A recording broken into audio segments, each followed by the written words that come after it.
তিনজন প্রবাসী বক্তা শুনলাম। এখন আমরা আবার দেশে চলে আসি। আমি বক্তব্য করার জন্য করছি সিলেট প্রেস ক্লাবের শত প্রাক্তন সভাপতি এবং দ্য ফিনান্সিয়াল এক্সপ্রেসের সিলেট বিভাগীয় প্রতিনিধি জনাব ইকবাল সিদ্দিকের বক্তব্য করার জন্য।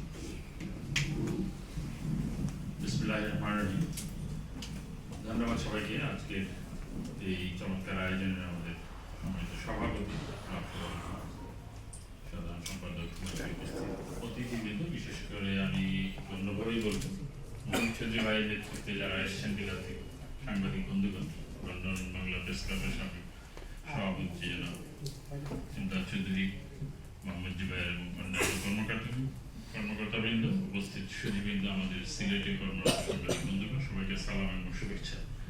আমি যেহেতু সিরাজ আমাকে আরেকটা বাইন্ডিং দিয়ে দিয়েছেন, আবার সিলেটে নিয়ে আসছেন, অতএব মানে একটা সিগন্যালও আছে যে আপনি সংক্ষেপ করবেন। আমি সঙ্গত কারণেই সময় বেশি নেব। একটু বলতে চাই যেটি আমাদের কিছু বিষয় একটু পরিবর্তন করা প্রয়োজন। একটু আগে আমাদের জিয়াউল শামস শাহিন ভাই একটু ইঙ্গিত দিয়েছিলেন, আজকের পর থেকে আমাদের আয়োজনটি যদি এরকম হয় যে মাননীয় অতিথিরা একটু কথা বলবেন আগে, এরপরে আমরা 1-2 মিনিট করে বললাম, একটু আঙ্গিকীয় পরিবর্তন আসবে আর গতানুগতিকতার বাইরে উঠে যাওয়ার সুযোগ সৃষ্টি হবে। আমার মনে হয় প্রেসিডেন্ট সেক্রেটারি যদি একবার সাহস করে শুরু করতে পারেন, এটার ফল আমরা পাবো।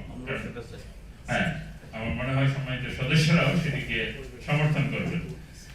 যাই হোক, আমি খুব সংক্ষেপেই বলছি। সবশেষে ভাই যে কথাটি বললেন, এই সাথে আমার ছোট্ট একটা স্মৃতি মনে হচ্ছে। আজ থেকে 22-23 বছর 25 বছর আগে সিলেটে কিন্তু আপনার লন্ডনে যে ঘটনা ঘটিয়েছেন, প্রায় এরকম একটি ঘটনা সিলেট সার্কিট হাউসে ঘটেছিল। প্রবীণ সাংবাদিক যারা আছেন, সাইদ সাহেব বা অন্যান্যরা নিশ্চয়ই স্মরণ করতে পারেন।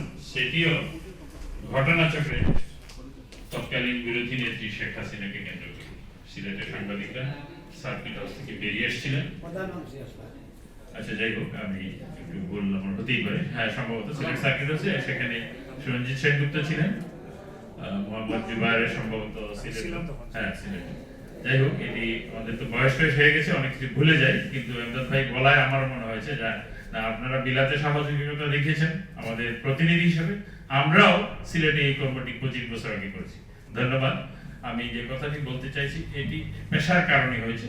বিশেষ করে সাংবাদিকরা যদি ঐক্যবদ্ধ থাকেন, অনেক কিছুই করা সম্ভব। সিলেটে অনেক ন্যায়ের সাথে সাথে আমরা 2-1টা ছোটখাটো অন্যায় করেছি, শুধুমাত্র সাংবাদিকরা ঐক্যবদ্ধ থাকার কারণে। যে ঘটনাটি বললাম সেটি নাম নিচ্ছি না, সিলেটেরই একজন বিশিষ্ট রাজনীতি